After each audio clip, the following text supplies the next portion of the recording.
Laws are immeasurable.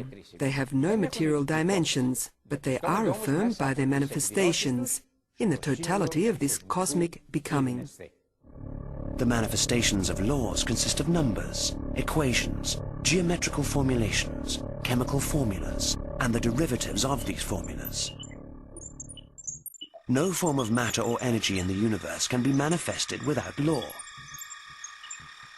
In our era, the combination of quantum mechanics and the theory of relativity offers the possibility to the modern researcher of constantly discovering new laws that connect the macrocosm with the microcosm, thus decoding the relation between matter and spirit.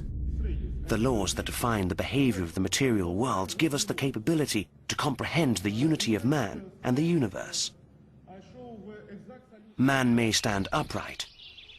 He may see, hear, smell, taste, comprehend, move, breathe. This is because he lives and exists within a framework of legal codes that include man and the universe, not simply as a unity, but as a relationship, interdependent and co-functioning. The Big Bang Theory always gave me the impression that it was an interesting opinion, but as knowledge, in a philosophical sense, it was lacking. The idea of unknown laws, which was triggered that morning when we met the scientific salesman in Monastiraki, now helped me probe deeper into the law and its nature, which constitutes the essence of each form of substance in the material world. Let us return to the hypothesis that the universe, according to certain interpretations of the theory of relativity, once began with a Big Bang. Using our imagination, let us halt the explosion and mark on the blackboard of infinity two words, law and event. The explosion is an event executed by that which is designated by law. If we discard law, then there is no event designated by it, or even if there is, it is automatically negated. We conclude, therefore, that law constitutes the sole principle of transformation of a potentiality into an actuality which is viable in the material world. What is law? Law is a note on the cosmic harmonic staff, played in a key ordained by the composer of the world. Every physical law is self-existent, self-sufficient, non-interpretable in its origin. It is not an entity, but it is predominant in the entities, which compose the genesis and the course of each act in the cosmic becoming. The existence of laws is confirmed by the action of numbers and equations on the whole of the harmony of the universe. The Big Bang, assuming it took place, does not constitute a beginning of existence of a universe, since laws pre-existed. The nature of law is of divine origin, and therefore divine destination. For this reason, both laws and events are in the realm of wisdom. If we trace the Big Bang explosion as it unfolds, we note that each form of matter that appears follows the course defined by the law that regulates it. Imagine a running track with athletes waiting at the starting line. Suppose that the firing of the gun is the moment of the Big Bang. Each athlete runs in his designated lane. And although the events of matter, represented by the athletes, evolve according to the pace of each of them, the track is ready and the lines are drawn, long before the starting gun fires, and even before the athletes are born.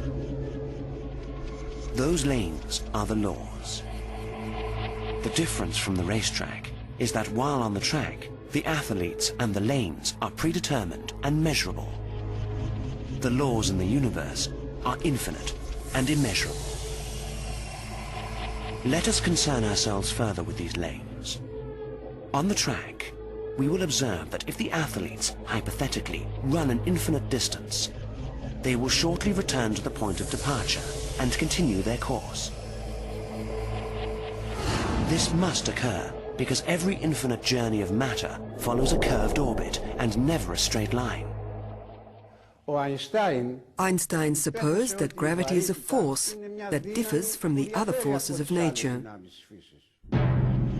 Gravity is a consequence of the fact that space-time is not flat, but curves under the influence of the mass and energy within it. This is the reason why the Earth, the planets, and the galaxies move in curved orbits, like athletes running along the curve of a track. Up until a few years ago, it was believed that curved orbits were the results of gravitational attractions. However, today science has established the view that those orbits are linear, but bent to the curve of space-time.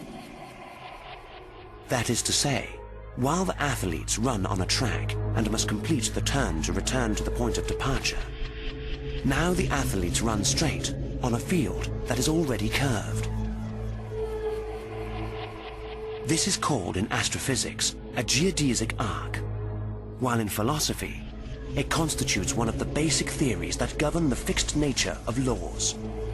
A good theory is one that makes definite predictions that can be tested.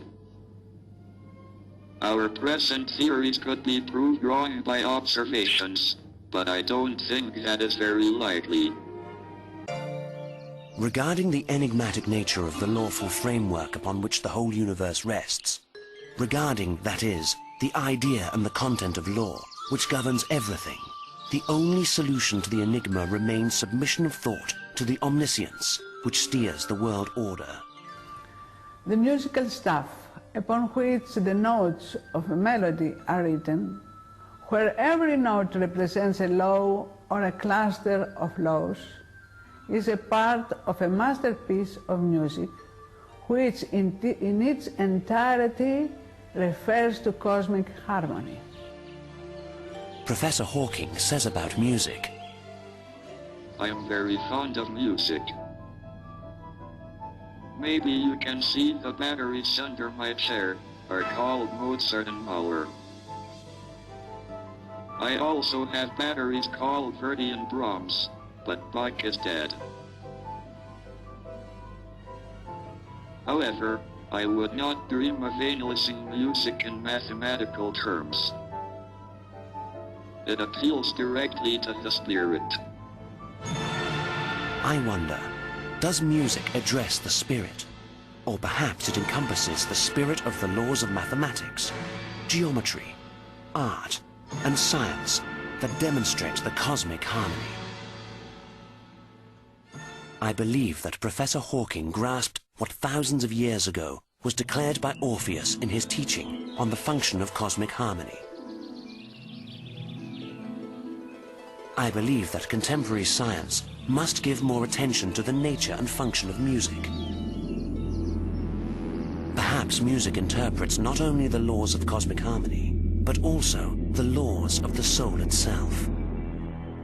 In the musical staff, the notes of a melody are written. If we suppose that each line of the staff is a law, and each law an event, then we have before us a vivid representation of the harmony of nature and the world in the masterpiece of creation.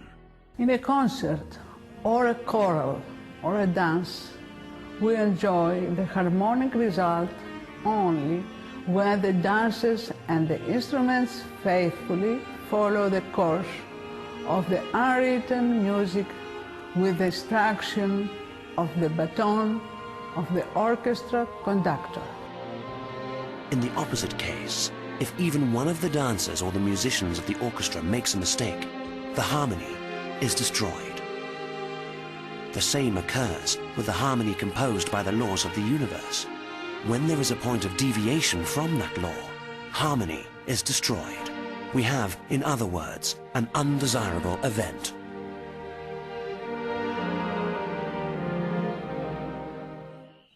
At night, in the light of the moon and stars, in the tabernacle of the Muses, Pythagoras taught his students that mathematics and music are the same science, and that harmony depends on specific mathematical relations.